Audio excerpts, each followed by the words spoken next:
नमस्ते। आपका इस सेथोलॉजी के नए एपिसोड में बहुत बहुत स्वागत है।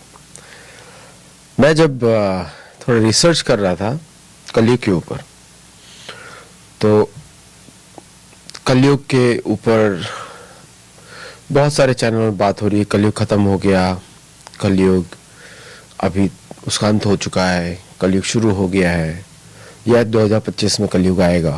लोग ऐसा बात करने, बहुत सब लोग। मैं बहुत सालों से स्टडी कर रहा हूँ इन सब इश्यूज को। ये जो तुम सबसे इम्पोर्टेंट है शास्त्र का वर्णन। टोटल 36 पुराण है। एक वेद को 4 भाग में डिवाइड किया गया है, ऋग साम यजुर्वेद अथर्व, और उपनिषद है 108 जो वेदों से ही निकाले गए हैं।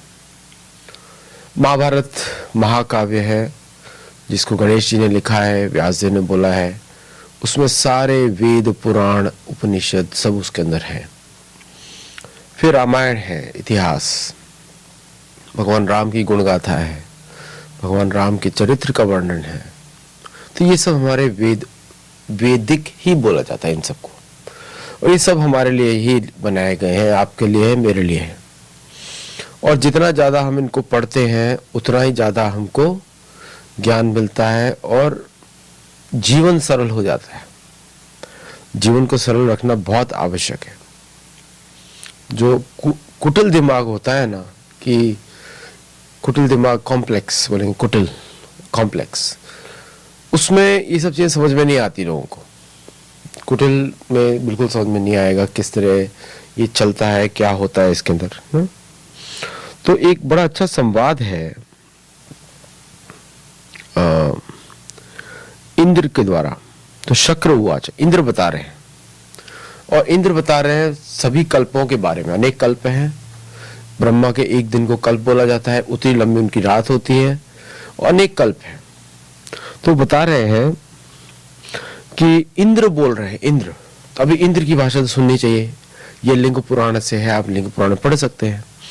शक्र उवाच, तो कॉमन कैरेक्टरिस्टिक्स हैं, जैसे कि मनुष्य माया रचेंगे, मतलब कि झूठ फाट, जो झूठ फैलाएंगे, या फिर एक आजकल बोलते हैं कॉन्स्पिरेसी करेंगे, दूसरों का दोष देखेंगे और तपस्वियों को वध करेंगे। हम देख रहे हैं बांग्लादेश में हो रहा है, भारत में हो रहा है, हर जगह तपस्वियों का वध हो रहा है।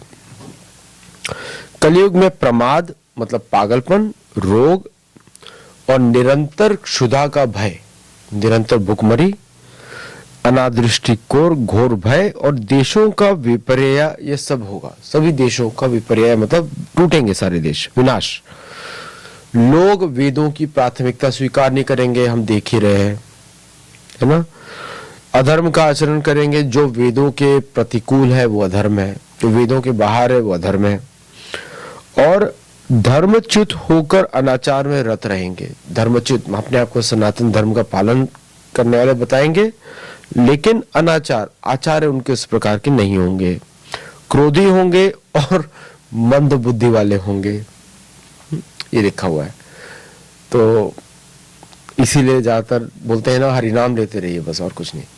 तो पॉइंट पे आते हैं आज के। तो ये कैरेक्टरिस्टिक्स हैं जनरल। और कलयुग में प्रजाएं मिथ्या भाषण करेंगे, ये सब कैरेक्टरिस्टिक्स है। ये सब चल रहा है इस समय। लोभ परायण होंगी प्रजाएं, बहुत लोभी तो है, सभी लोग अपने लिए काम कर रहे हैं। और मलिन आचार विचार वाले होंगे। मलिन मतलब सिर्फ नहाने कोई नहीं, आप किस तरह का भोजन करते हैं, किस तरह की सामग्री रखते हैं घर के अंदर, वो सब होगा। और ब्राह्मणों के दूषित यज्ञ, दूषित पठन, दूषित आचार और दूषित शास्त्रों के कर्म दोषों प्रजा में भय उत्पन्न होगा। क्योंकि सभी जो है, जो अपने आप को वेदों का पालन करने वाले बोलते हैं, सभी काफी दूषित वातावरण है। यहाँ तक कि बहुत सारे जो हमारे सन्यासी हैं वो हम लोगों से इंटरेक्ट भी नहीं कर सकते, इतनी गंदगी रहती है हमारे घरों में। और हम क्या क्या करते हैं, क्या क्या खाते हैं, ये चलता है। ये कलयुग के आचरण है, हम सब जी रहे हैं। और शायद मैं तो कलयुग की कैपिटल में रह रहा हूँ, अमेरिका में, है ना। और क्षत्रिय, वैश्य ये सभी मनुष्य क्रमशः विनष्ट हो जाएंगे। कोई क्षत्रिय नहीं बचेगा, कोई वैश्य नहीं बचेगा। और ब्राह्मण जो हैं, जो असली ब्राह्मण है, वो शूद्रों को मंत्रोपदेश देंगे और उनके साथ शयन, आसन, भोजन आदि का व्यवहार करके उनसे संबंध बनाएंगे। मतलब यहाँ पे जो शूद्र जो है जाति का वर्णन है, ये वर्ण का वर्णन है। मतलब शूद्र मतलब कुछ लो नहीं होता है, जैसे सभी जो लोग जॉब करते हैं शूद्र होते हैं, लेकिन ये जो जिस शूद्रों की इधर बात की जा रही है वो कुछ और है। ये मलिच्छों की बात की जा रही है और उन लोगों की बात की जा रही है जो वेदों के विपरीत कार्य करते हैं, जो कि मेजोरिटी ऑफ समाज है। पूरा प्रोपेगेंडा है। आप देख सकते हैं भारत में कि जिसके माँ बाप का पता नहीं, जिसकी जात का पता नहीं, वो दूसरों की जात पूछ रहा है। ये आप देख सकते हैं, सुन सकते हैं, है ना। और अब ये तो जनरल वर्णन है। प्रजाओं में भ्रूण हत्या और वीरों की हत्या की प्रवृत्ति व्याप्त रहेगी। बहादुर लोगों की विरुद्ध हत्या होगी और भ्रूण हत्या मतलब कि अबॉर्शन, और ये सब है। अब जो वर्ण के बारे में लिखा है, वर्ण और आश्रम संबंधी व्यवहार समाप्त हो जाएगा। आजकल मैं देखता हूं बड़े बड़े धार्मिक लोग भी वर्ण आश्रम के विरुद्ध बात करते हैं, which is a surprising thing. ठीक, अगर आपको ये सब मालूम नहीं है तो कौन सा आप जियो पॉलिटिक्स डिस्कस करेंगे, आप बताइए। जिस चीज को हमको नॉर्मल मान के चलना चाहिए उस पर हम सरप्राइज हो रहे हैं। यूट्यूब के व्यूज के लिए तो ठीक है, लेकिन जो नॉर्मल बिहेवियर लिखा हुआ है उसके अगर वैसे ही हो रहा है तो इसका मतलब शास्त्र वाले एकदम एक्यूरेट है भाई, एकदम एक्यूरेट है। और स्त्रियां पातिव्रत्य धर्म का पालन नहीं करेंगी और व्यभिचारिणी स्त्रियों का बहुमूल्य होगा और स्त्रियों का जो संख्या है पुरुषों से ज्यादा होगी। वो पूरे विश्व में हमको दिखता है। और ब्राह्मण जो है धन के लिए किसी की भी पूजा करेंगे, ये भी लिखा हुआ है। सो अब यहाँ पे अब ये तो वर्णाश्रम के हिसाब से है। और अब जो आगे बात है, कलयुग में बहुत लोग सन्यासी का वेश धारण कर लेंगे। इस कलयुग में नील लोहित महादेव शिव धर्म की प्रतिष्ठा के लिए अपनी, तब उस कलयुग में, अच्छा कलयुग में भी लिखा है कि ब्राह्मण जो है वेद विद्या और वैदिक कर्मों की निंदा करेंगे। आजकल दिखता भी हम लोगों को। और कलयुग में नील लोहित महादेव शिव जी अपनी विकृत आकृति तथा उच्छिन्न भिन्न लिंग स्वरूप वाले होकर प्रकट होंगे। हम देखते ही हैं तो लिंग स्वरूप में भगवान शिव जी यहाँ पे आ चुके हैं भी, और शुरू से ही हैं, लेकिन अब बड़ी संख्या में है और लोग उनकी पूजा अर्चना भी कर रहे हैं इस समय। तो जो भी इस समय भगवान शिव जी की लिंग रूप में प्रार्थना करता है वो कलयुग के दोषों पर विजय प्राप्त करके परम पद को प्राप्त होंगे, ये भी लिखा हुआ है। और ये भी भागवतम का कथन है, कलेर दोष निधे राजन अस्ति को महान गुना कीर्तना देव कृष्ण से मुक्त संग परम रचित। तो अब गायों का हास होगा कलयुग के अंत में, हिंसक पशुओं की प्रबलता होगी और उत्तम साधुओं का अभाव हो जाएगा। तो ये सब जो है वर्णन है, काफी वर्णन है। ये शक्र बता रहे हैं, इंद्र बता रहे हैं। ओके नाउ, तो ये पृथ्वी अल्प जल वाली और कम फल देने वाली होगी, रक्षक ही भक्षक बन जाएंगे। तो कलयुग के युगांत कलयुग में सभी लोग एक दूसरे का धन हरण करेंगे, पर स्त्री गमन करने वाले होंगे, कामी, दुरात्मा, अधम, दुसासी, उद्योग रहित, लज्जा रहित, रोगी, 16 वर्ष की परम आयु वाले होंगे, 16 वर्ष या 25 वर्ष। ओके, अब यहाँ पे अब तो ये संध्या तो अभी आई नहीं है, ये आई नहीं है, कंडीशंस आई नहीं है। इसका मतलब अभी तक कलयुग का अंत आया नहीं है। कलयुग का अंत अभी नहीं है, कलयुग का अंत बहुत लंबे समय के बाद है। ये पूरे पृथ्वी की बात हो रही है, तो जापान भी उसमें काउंट होगा, सिर्फ भारत की बात नहीं हो रही है। ये कलयुग पूरी पृथ्वी पे एक साथ आएगा। तो पूरी पृथ्वी पे मैक्सिमम आयु जो है 16 या 25 वर्ष की होगी। तो पूर्व काल में स्वयंभू मनु मनवंतर में जो प्रमिति नाम से विख्यात रहे हैं, वे मनुपुत्र के अंश से इस कलयुग के समाप्ति काल में चंद्रमा के गोत्र में सोम शर्मा नामक ब्राह्मण के रूप में उत्पन्न होंगे, प्रकट होंगे। और शस्त्रधारी ब्राह्मणों से घिरकर मनोवांछित शस्त्र लेके वो 20 वर्ष तक पृथ्वी पे घूम के, सिर्फ भारत की बात नहीं हो रही है, पृथ्वी पे घूम घूम कर वो मलेच्छों का वध करेंगे। ठीक है। अब ये फिर इस तरह तो परम ऐश्वर्य संपन्न ये ब्राह्मण पुत्र शूद्र योनि में उत्पन्न उन सभी पाखंडी राजाओं को मारकर पृथ्वी को उनसे पूर्णतः विहीन कर देंगे।